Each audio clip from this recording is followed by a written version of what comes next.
Good afternoon, everyone. Thank you for attending this panel. My name is Weijie Wang. I'm assistant professor at the Truman School of Public Affairs, University of Missouri. Today's topic, I will let our panelists introduce themselves before you speak. So the topic for today is career services for online and MPA students.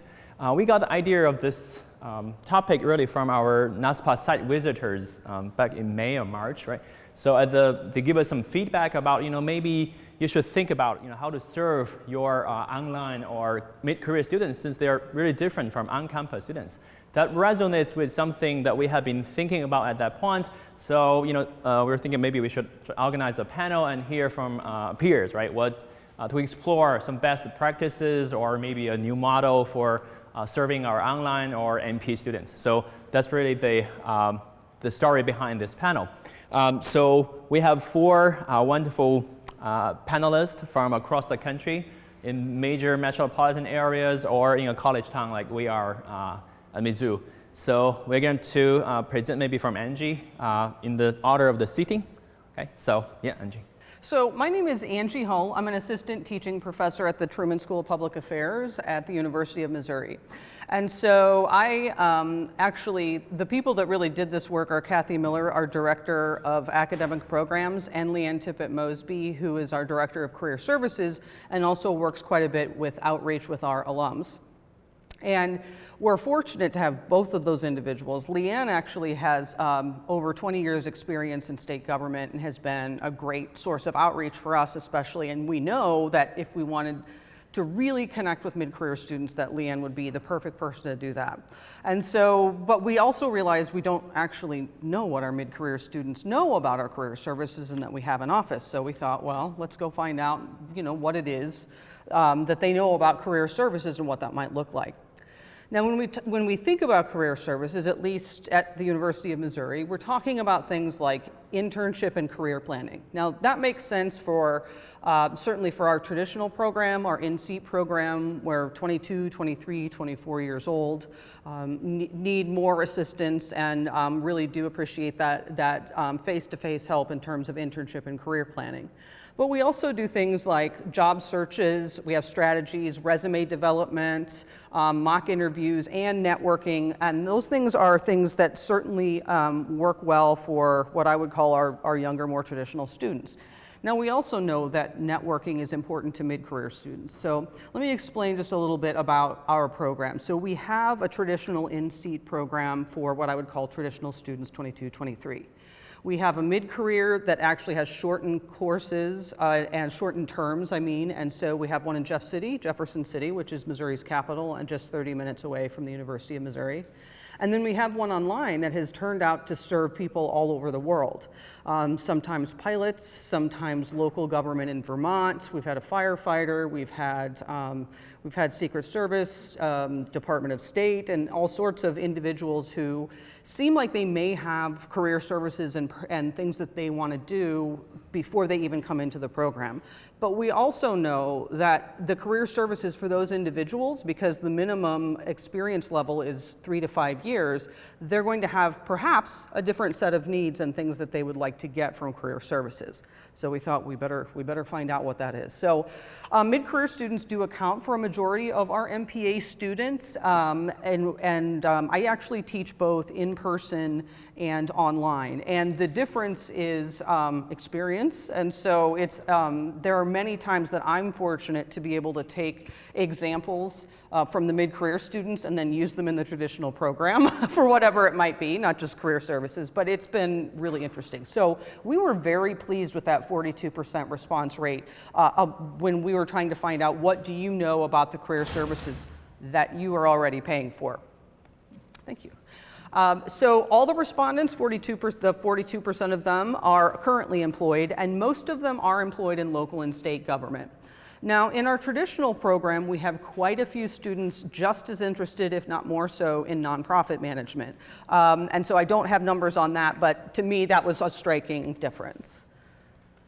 So not all mid-career students have a specific career path planned. And the reason that's interesting, especially to me, is when I'm working with those online students, they often seem, when they introduce themselves on the introduction board that first week, like they really know what they're doing, or they've been in their agency for 5 to 10 years, and they know that they want to get more experience to move on. Now, what else, the other thing that has been interesting, purely observational and anecdotal, I'll admit, is that I can start with this student early on and they think they're going to stick with something, and then by the end, a year later, all of a sudden, Dr. Hall, I want to talk to you about maybe going into nonprofit after I retire, because I can't leave the pension system right now. But I mean, it has been really interesting to see that they do sometimes have needs change. So following the MPA program, as to be expected for mid-career students, they do hope to obtain a promotion or seek a new employment opportunity with a new employer. Now, as it's about equally split between one of those others, either the promotion or the new employment opportunity. And yet, did I go the right direction? Oh, no, you're right. Okay, so mid-career students, this was a bit of a shock to Kathy Miller and to myself and to Leanne and probably anyone else. 20% of those students who responded did not know that we had career services. And we have put career services into the orientation, not just materials, but we have a beautiful online course that we worked a long time to put together. I had some sense as an instructor that maybe they didn't know, because sometimes I would get the career questions, and honestly sometimes I think I get those questions because as a teaching professor, I've worked in the field, so sometimes people bounce ideas off of me and they'll come back and say, I want to talk with you about whatever. And so I was surprised to find that out, and yet I must have had a sense of it, because when I taught HR online recently, I thought, well, the career services, that's a nice fit to talk about HR, and so I'll just let them know. And there seemed to be some surprise that we had those services, and they were pretty pleased to find out that we did. So we then needed to ask ourselves, and this is a piece of information that is new to us, and we're still working through now what we're going to do differently in the future. But what we discovered is that these mid-career students are really looking for networking and online resources. How does one build a networking program in an online program? I'm not sure. Do we offer it as a service? I actually set up my HR class the last 2 times to have it was called a mentor shadow board. You can either respond as a mentor or you can post a question as a shadow, and watching the networking unfold was really interesting to see. And some students used it more than others, and I understand that. Some of that's confidentiality, a lot of different things. But it's clear that there was a hunger for that networking opportunity. And so I think that when I talked with Kathy, and I think, Lael, I don't know if you wanted to speak to this at all, but I do think that how we develop as a program, that program service piece with an online programming, with networking, how do we do that? We do know anecdotally that they have conversations amongst each other about coursework. So they may be all over the world, but they really talk about what the course is, and getting together and getting to know each other. So there's informal, but what can we do as an institution and as a program to support that? So we have recognized the importance of networking. We're trying to put together some regional events, and I know actually back in the day when we worked together, if we are a relatively small program in that if I'm going to New York City, I will say, you know what, I'm going to New York City, is there anything I can do for our students? Is there anything we can go meet? I mean, oftentimes it's very informal. I've gone to Oregon and had, worked on arranging things. So people go to DC fairly commonly, and we have folks following up on internships and that sort of thing. So we're trying to do more regional events and really taking advantage, frankly, of the enthusiasm of these online students across the country who, when you really do get a chance to meet with them one-on-one, have a real sense of pride in the program and want to give back. And so one of my great dreams, I will admit, this is off the slide, maybe it's a terrible idea, but I do love the idea of connecting these mid-career students with our traditional on-campus students who are younger, because that mentoring opportunity on both sides, mentoring and shadowing, could be really powerful. The other thing is we do have this great diverse alumni network, and we do have resources. So our alumni network, it was kind of challenging. I think you can see where the dots are, and not surprisingly. So Missouri, by the way, is right in the middle. That's where many of the dots are. So we do tend to, really have our students placed regionally, but many times all over the world. A number of our students are on military bases and overseas as well. So we would like to tap that in some way, and we're very excited about that in the future. Good afternoon, everyone. I'm Charles Menifield. I'm the Dean of the School of Public Affairs and Administration at Rutgers University, Newark, and a previous colleague of Angie at the University of Missouri, Columbia, where I'm also a proud alumni. Today, I'm going to talk about two things. I basically only have two slides, and that's a picture of our glorious campus, nightlife there. So if you can go to number 3. So institutionally, there are some things that universities can do to facilitate the efforts or career services for online and mid-career students. So the first thing I'm going to do is talk about what we can do institutionally, and then we'll talk about some of the best practices in the field. So obviously we all know that mid-career students are not like traditional students. They have a whole different set of agenda, family life, all of those things.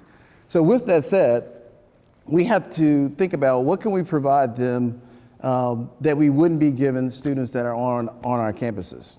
So a lot of times an online student wants one thing. Any out loud answers on what that one thing is? Promotions, right? A new job. So they're getting higher education, they're getting a graduate degree specifically to get a new job or to be promoted. That's the end game. So because they're already employed, then we, with the services that we provide them, have to think about what can we do? So do we know the latest and greatest job titles?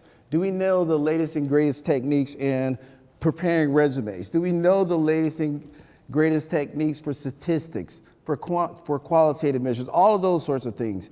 How can we use those assets to not only get the students to come to our programs, but to actually give them or to help them plot a roadmap to achieve the goal that they want. Do you follow me so far? So if we're thinking about it that way, then we're now thinking about exactly what do we need to do to make the students successful. So time management. So this specifically addresses time management exactly the way that you would think about it. None of us have a lot of time. Online students frequently take classes online because they don't want to travel to a university. This is convenient. I can do it in my pajamas. I can do it when I come home and feed the kids, take the dog out, all of those sorts of things. So with that flexibility and convenience, how do we think about the services that we provide them? Because they really still need a lot of the same services that we provide on-campus students. What are the various channels of communications that we have? How do we train our career professionals to engage that population? Those are the sorts of things we should think about. Now, believe it or not, people still call people on the phone, right? We still email, but there's a whole lot of other options that we're going to talk about here in a second. But nothing can beat a phone call that says, hey, we saw this job that we already knew that you're interested in, versus sending an email or using some of the other, well, worst case scenario is snail mail, and no one knows what a stamp costs these days. Anyone know how much a stamp costs?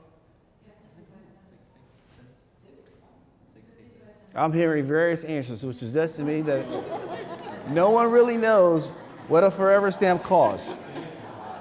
So we still have to ensure that we use the most effective means of communication to get the students what they need in a timely fashion. Engage in interactive tools. So how many of you can tell me instantly one online method that you can use to communicate with the student? Just raise your hand, just one. That's pretty good.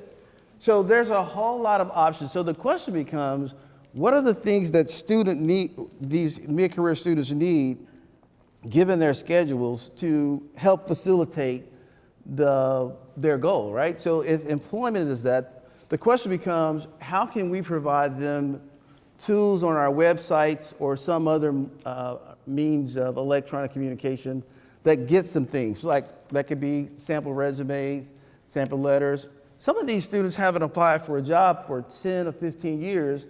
They don't really know what the latest and greatest is in terms of resume writing or letters that really highlight the skills, their critical thinking skills, their writing skills, their quantitative skills. That's the way you have to think about it.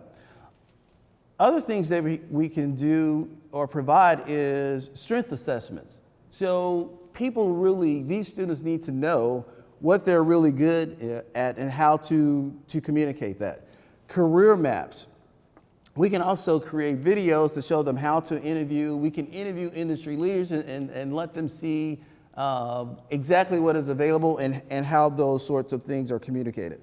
Some students need more coaching. Executive coaching is a big thing now. Soft skills can never go undervalued or underestimated.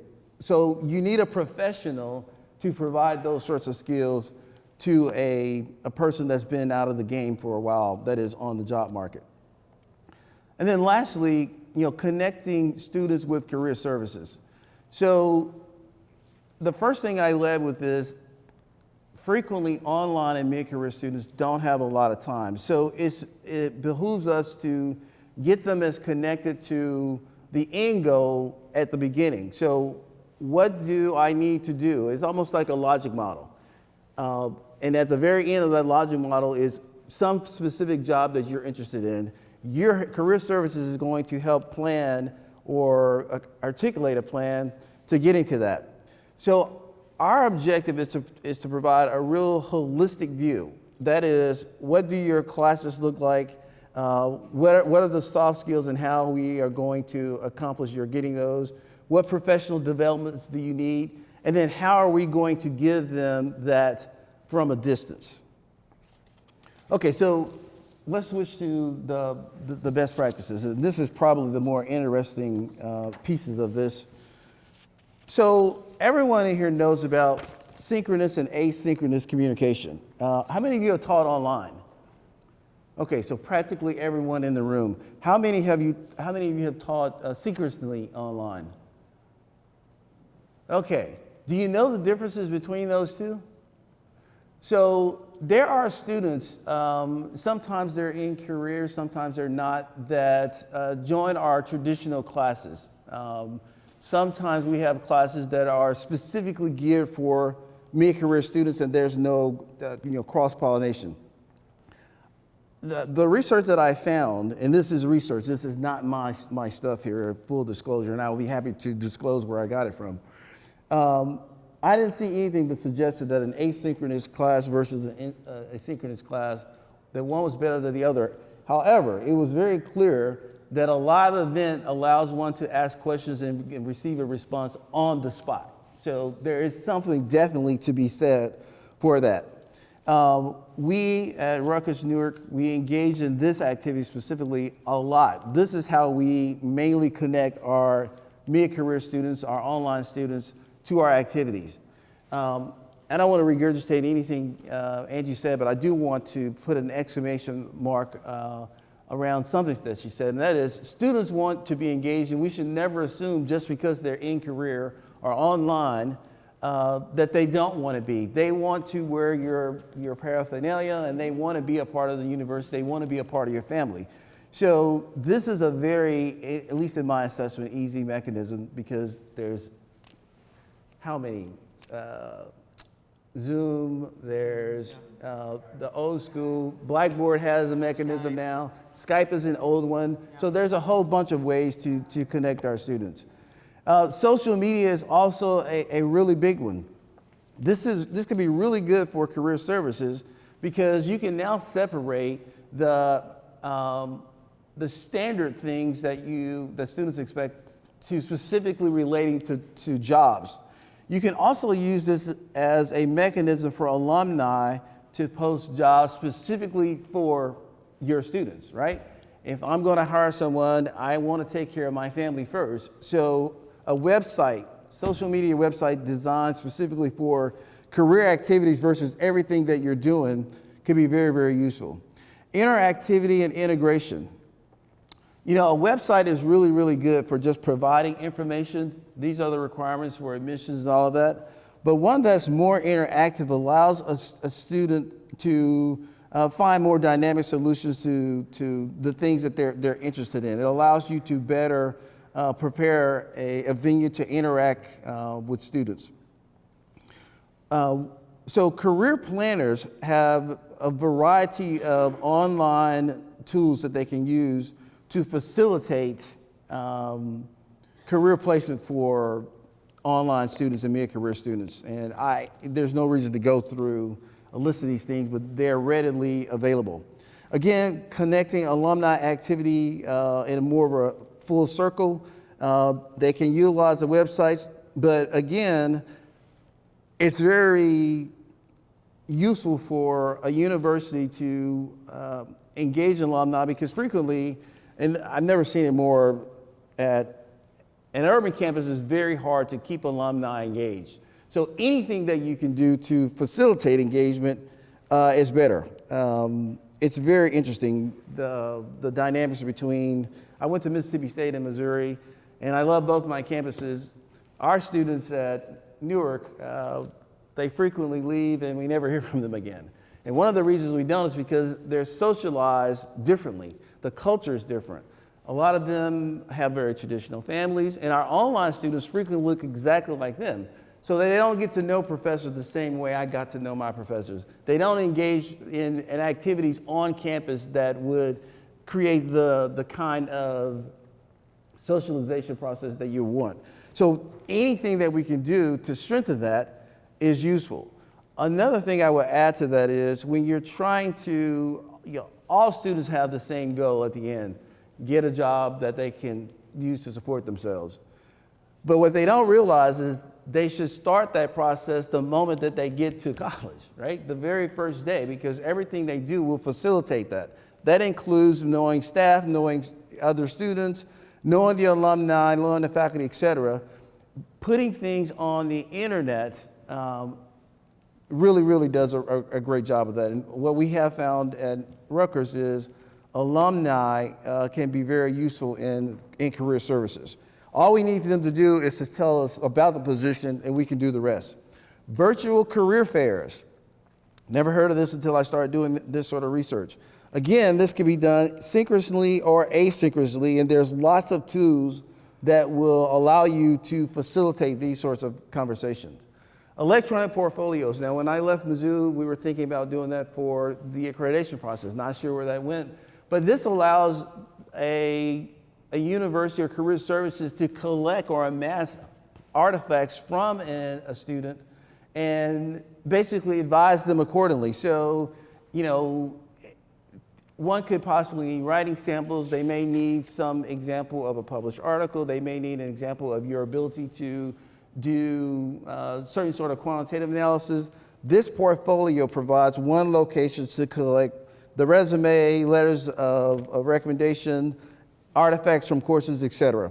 And then last is these online discussion forums. Again, one more venue that we can use to connect our students to the programs, but also to assist in the career process. I actually collected a lot more information that's way more detailed than this, but I think this is a good stopping point. And if you have more questions, I'll be happy to share the rest of the stuff I found. My name is Alison Jacknowitz. I'm at the School of Public Affairs at American University. I'm the Senior Associate Dean and also a professor in the Department of Public Administration and Policy. I'm going to talk about three things. One, a little bit of background on our online programs and our career services.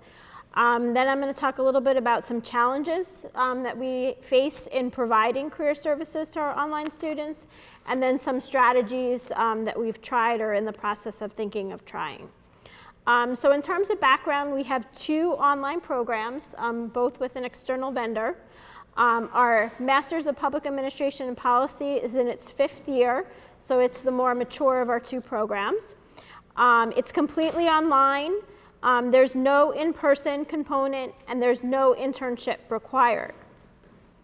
Our newest online program is our Counterterrorism and Homeland Security program, which is more specialized.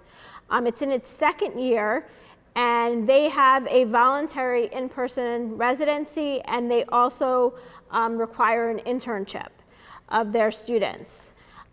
In terms of our career services, we use the university's Career Center. They've assigned us 3 career advisors that are dedicated to our students, including our online students. And they spend time in our building. And the school itself has also developed a professional development series for our graduate students. But again, that's an in-person service. So let me talk a little bit about the challenges we faced and to kind of summarize them by an exit survey that we've done. So the MPAT program, when students graduate, they do an exit survey to assess their satisfaction with the program. And there's one question that asks students to rank and rate the services that they've received. Career services rated last, basically essentially the worst service that the online students received from the university. So it was behind library services, technical help, academic advising, and even personal support. So some specific challenges I think that we faced that probably have resulted in this not favorable ranking is a large majority of the services that our Career Center provide are in person. So getting services to online students has been difficult. Our Career Services Center has shifted to offering appointments on the phone or through Skype, but we often hear from our online students that time differences make it a challenge to get appointments. Another challenge we hear about is the geographical diversity of our students. So our students are widely distributed, and services, I think at least, that we provide are geared towards being in DC. And I think this is especially the case for public service jobs and also for counterterrorism jobs. Another challenge that we face is one of the benefits of attending school in DC is the networking that you get to do. And our online students, at least the way things have been traditionally set up, don't get to benefit from that networking. Also, we're hearing more, and I guess this is logical, is that our online students want jobs where they can telework. And I think that as I was scrolling through some of the resources that we provide students, I saw very few opportunities where telework was an option. So what have we done given the feedback that we've heard from students? Well, one thing, and Charles talked about this, is we've really focused on getting information to students online. So we have a Twitter feed where we tweet out jobs. We also send them via email. And we've created a website for students with a lot of information from assessments on their personality or what type of career they want, to how to do an interview, how to put together a resume, how to network. And the key thing is that we created this website in their learning management system so that they didn't have to leave the system that they had become accustomed to. So they felt like it was tailored to them, which it was. We've started offering some webinars online. So we have some webinars that we offer, and actually our in-person students like these online webinars as well. But we're offering some kind of career services, coaching, general information sessions online. In order to help increase networking and also to make the students feel more part of the AU community, we are definitely trying to live stream more events. So if we see events that would be of interest to our online students, we definitely try to live stream them. I know there's definitely complications with that in terms of we have to make sure that they're accessible. Interestingly enough, our counterterrorism program just had its residency. It was 4 days in DC, and the residency really focused on networking and career advice. And I think that was really useful because the students got to visit different counterterrorism organizations. They got to meet with people in the field, and they also got time to have individual conversations about their careers. And I think that was really value added given that they can usually just do online. And then also, our one online program has decided to require an internship.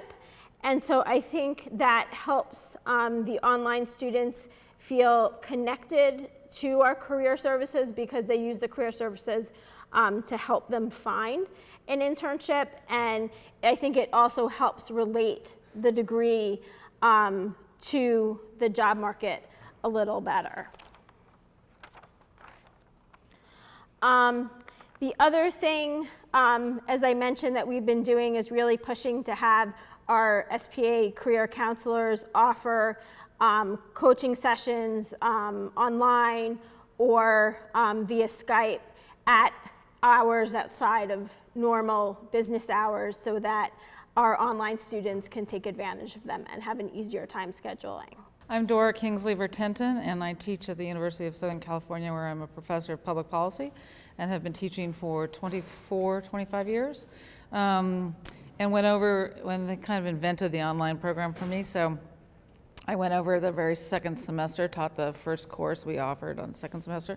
And a shout out to Dave Gaswith from NYU, who was my TA and taught me how to teach online since I had been in a classroom for 15 years. So we are, I think he crowdsourced that with all the other TAs, and I just got the best of their wisdom. But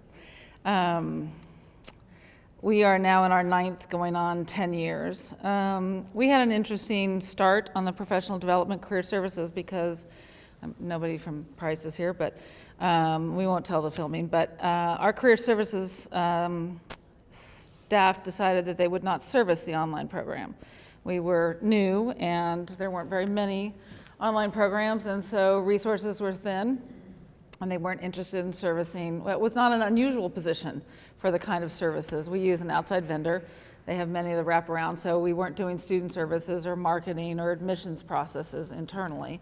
So we started with a group of students who wanted some kind of professional development services, but we couldn't start with our own program. So we went out to innovate for other ways that we as a program could provide services. And we really did 3 things, all of which we continue to work on perfecting, but still use today. The nice thing is with changes in the Vice Dean's Office for Academic Affairs and changes in the career services, we've also had changes in the way that they resource allocate and now support our online students, so I'll add that at the end. The 3 things that we did was pick a wraparound communications channel. So we went with Yammer, which at the time was a standalone product, is now owned by Microsoft. They're no longer, I said this morning on a panel, from the time we started to today, technology it's on its 3rd iteration. So much of the technology we started with when we started the program no longer is viable or realistic. We're really on 3rd generation software platforms across the board, which takes some agility. Yammer has since been bought out by Microsoft. Microsoft is no longer supporting it. They've gone to a Teams program for that same functionality. It doesn't serve our practice very well, so we'll let them figure that out.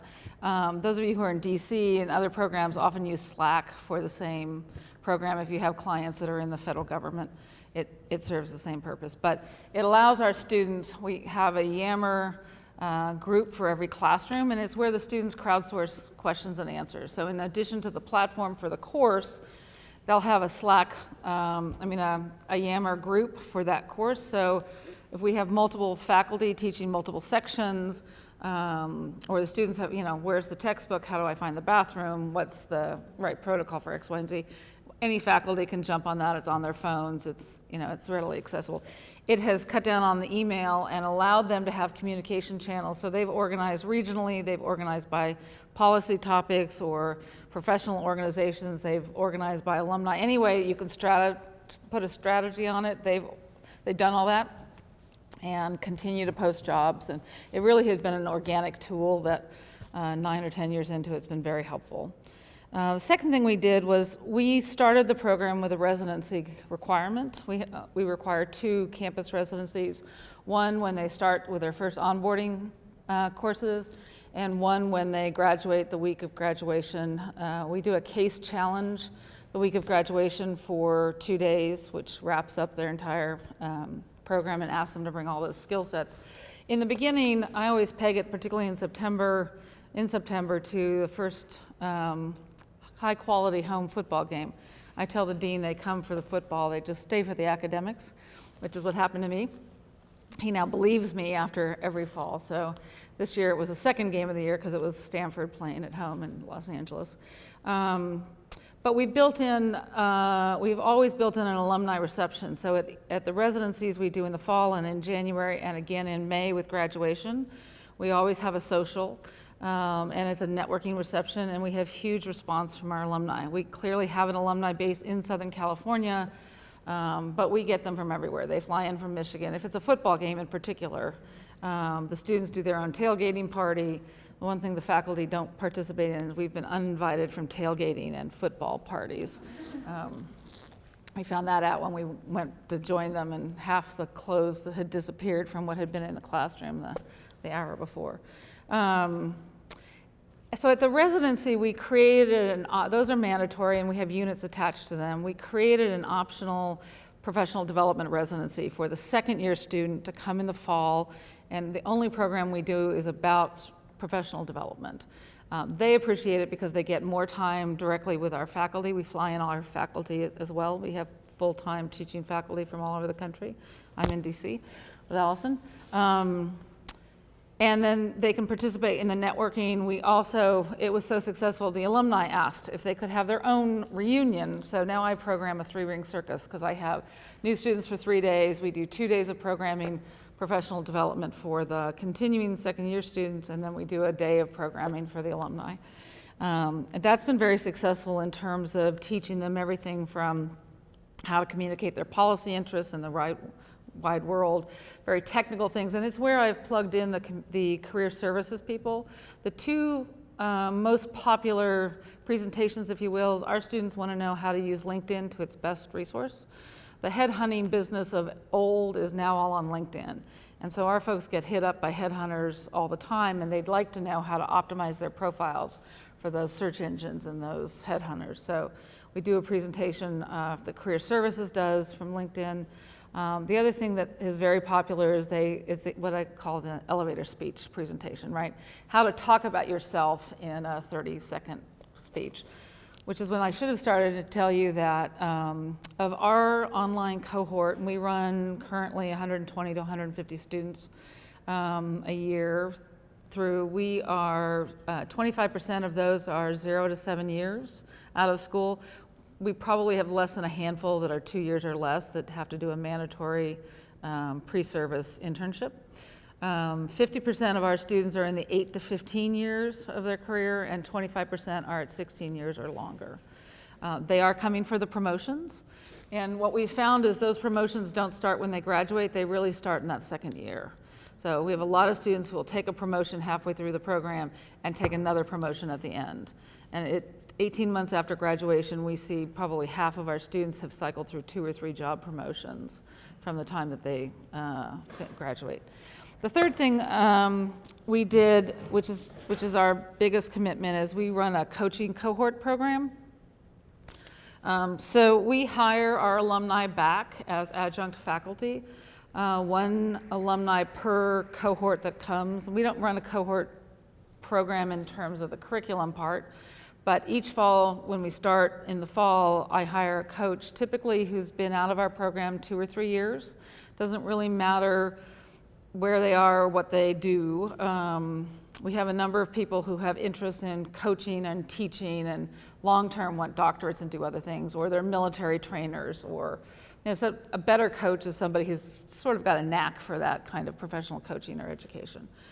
And their job is to stay with that cohort all the way through the program. So traditionally that's 2 years. It could be 3 or 4 if somebody's on a part-time program. Those students are theirs. And we do that in cohorts of 20. And again, not because they take courses together, but that's the span of control the coach has.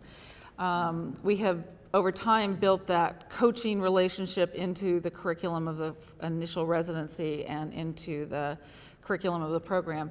That coach generally has a monthly meeting. They use the Yammer page for all of their communications. They don't have a course page in our course LMS, but they use Yammer for that. They typically will meet with their students as a cohort once a month. They generally will talk to their students once a week. We have found that the students who don't need the coach are the ones who use it the most. So your students of excellence, your students who are high flyers, understand the value of an executive coach and somebody who's been through the program. Coaches are strictly prohibited from dealing with how does Dr. Dora want her homework done. They are excellent resources to do what I used to have to chase in my doctoral program when I didn't understand the prompt at all, is go find somebody who was ahead of me in the program and say, how in Lord's name does Dr. Curlin, I can't even understand the prompt, could you explain to me what he's looking for? And then I can go do the work. So coaches are good to talk to the students about the fact that we each have different styles, talk about the students' issues. In the beginning, it's a time management program. We also have a lead faculty member who is responsible for all of the coaches. So they meet on a monthly basis with the coaches. We have a standard sort of package of how those presentations are done when we launch the residency.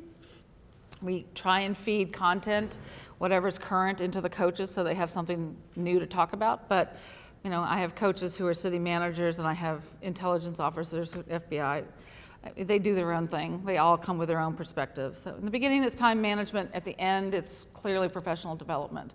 They have coached students through salary negotiations. They've coached students through job interviews, leveraging where they are, you know, in their own job for the next promotion internally. We do very little to none of the resume writing, cover letter writing, any of the fundamental basics. We just have not had a demand for that among our student pool. And that may be because they either get that on LinkedIn or they can go look it up themselves. Most of what they want is, you know, somebody who's been in an industry to talk to them about what that looks like. Many of the kinds of things we've talked about here is built into our coursework. So the portfolio pieces, our strategic planning course makes a student go out and work for a real world client. Our capstone course has students in teams of 4 working for real world clients that the faculty recruit. In our online program, we can only recruit at the CEO level or C-suite level because capstone client has to outrank all of our students or they're just not learning something. They don't want to go work on a capstone project, put in 900 hours as a team for somebody that, you know, they're 2 job levels above. So it takes a little bit of finesse to get those kind of clients where you're working directly for the board of directors or the CEO or head of an organization. So a lot of the external pieces, they will have an opportunity to find their own client they want to work for, or portfolio piece or a client in capstone. But those are our 3 sort of core pieces. The communication platform, the residency, and the, you know, we're big on Trojan family and networking. If you've ever known a Trojan, you'll know they're obnoxious about that sort of thing. And our alumni love it. And so the more they can give back, they've been super good. And we've had large classes with long-term alumni. And generally what I find is about 5 or 6 years, maybe 6 to 8, you know, they've moved entirely on. Their kids are older, they've moved on, they're more settled in their career, and they're not really interested in doing, you know, they're Trojans, but they're not interested in doing this kind of work. So the sweet spot for helping in the online program tends to be in that 2 to 4 year range in our experience.